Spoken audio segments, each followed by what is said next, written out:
Marco படத்தை பத்தி சொல்லணும் அப்படின்னா எனக்கு ரொம்ப பிடிச்சிருந்தது. அண்ட் இந்த படத்துக்கு நான் என்ன ரேட்டிங் கொடுப்பேன் அப்படின்னா ஒரு 8/10 கொடுப்பேன் அப்படின்னு சொல்லலாம். ஏன்னா இந்த படத்துல வந்து ஃபைட் சீக்வன்ஸ் வந்து சூப்பரா காமிச்சிருந்தாங்க. நிறைய ஃபைட் சீக்வன்ஸ் இருந்தது. ஆனா இந்த ஃபைட் சீக்வன்ஸ் எல்லாமே ரொம்ப ப்ரூட்டலா இருந்தது. நிறைய ரத்தம் தெரிக்கிற மாதிரி அப்படிதான் இருக்கும். இன்டர்வல்லுமே வந்து அப்படிதான் இருந்தது அப்படின்னு சொல்லலாம். ஆனா எல்லா ஆடியன்ஸுக்குமே இந்த படம் கனெக்ட் ஆகாது அப்படின்னு சொல்லுவேன். ஏன்னா இந்த அனிமல் படத்துல வர அந்த ஹீரோட கேரக்டர் பிடிக்கும், கேஜிஎஃப் படத்துல ஒரு ஆக்ஷன் சீக்வன்ஸ் பிடிக்கும், இந்த மாதிரியான ஆடியன்ஸா இருந்தீங்கன்னா மார்க்கோ படம் ஒரு நல்ல சாய்ஸா இருக்கும் அப்படின்னு சொல்லுவேன். ஏன்னா இந்த படத்துல வந்து ஃபுல் அண்ட் ஃபுல்லா வந்து பாத்தீங்கன்னா அந்த ஃபைட் அப்படின்றத ஃபோக்கஸ் பண்ணி எடுத்திருக்காங்க. படத்துல கதை இருக்கா, படத்துல வந்து ஒரு விறுவிறுப்பு இருக்கா அப்படின்னு கேட்டீங்கன்னா படத்துல வந்து ஃபைட் சீக்வன்ஸ் இருக்கு அப்படின்னே வந்து சொல்லலாம்.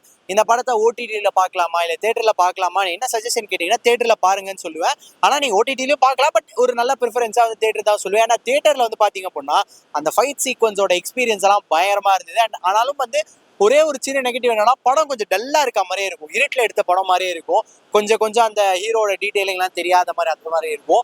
படத்துல கிளைமேக்ஸ் நல்லா இருந்தது. ஆனா கிளைமேக்ஸுக்கும் ப்ரீ கிளைமேக்ஸுக்கும் ஒரு பெரிய ஒரு டாஸ்டிக் டிஃபரன்ஸ் இருக்கும் அப்படின்னு சொல்லலாம். ஏன்னா ப்ரீ கிளைமேக்ஸ்ல ஹீரோ அடிச்சு போட்டுறாங்க.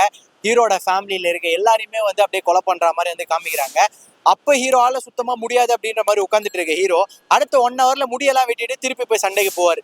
இதுதான் படத்தை பார்க்கும்போது என்னடா இது, நீ அங்கேயே இந்த சண்டை போட்டுட்டு தான் பண்ணா உன் ஃபேமிலி எல்லாம் காப்பாத்தி இருக்கலாம்ல அப்படின்ற மாதிரி தோணும்.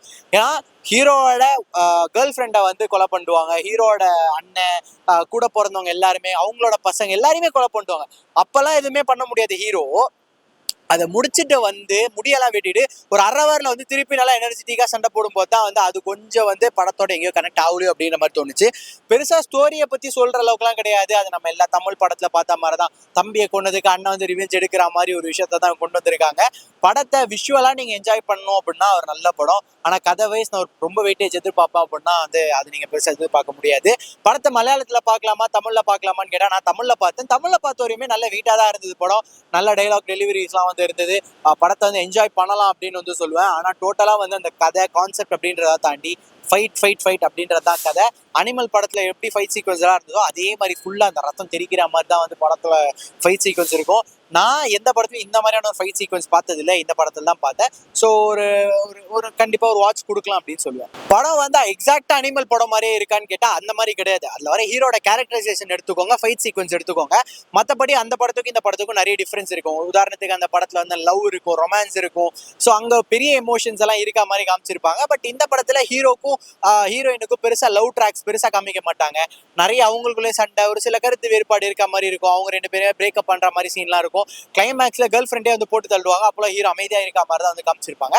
ஸோ நிறைய டிஃபரன்ஸ் வந்து இருக்கு. இது ஒரு விதமான டிஃப்ரெண்ட் மூவின்னு சொல்லலாம். பட் கதை அப்படின்னு பார்க்கும்போது நிறைய படத்துல இந்த கதையை பார்த்துருப்போம்.